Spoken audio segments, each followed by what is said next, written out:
Alors, ce qui a changé dans ta vie aussi, c'est ce traitement que l'on t'a donné. Ça consiste en quoi? C'est ce sirop qu'il faut prendre plusieurs fois par jour?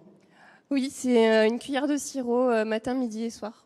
Mais c'est un traitement, finalement, c'est assez ridicule ce traitement, parce que c'est un traitement d'une maladie courante, comme ça, qu'on a détourné C'est fou. et qui limite les conséquences. C'est ça, Nicolas, hein. Je m'adresse aux spécialistes, vous serez meilleur que moi sur l'explication.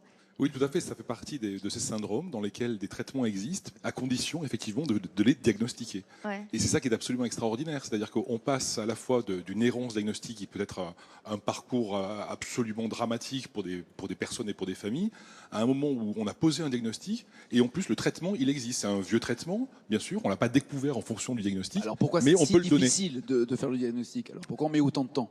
Alors, le diagnostic est quelque chose d'effectivement d'extrêmement compliqué, mais qui commence quand même à devenir de plus en plus facile technologiquement. Répondez à ma question. Pourquoi c'est si difficile?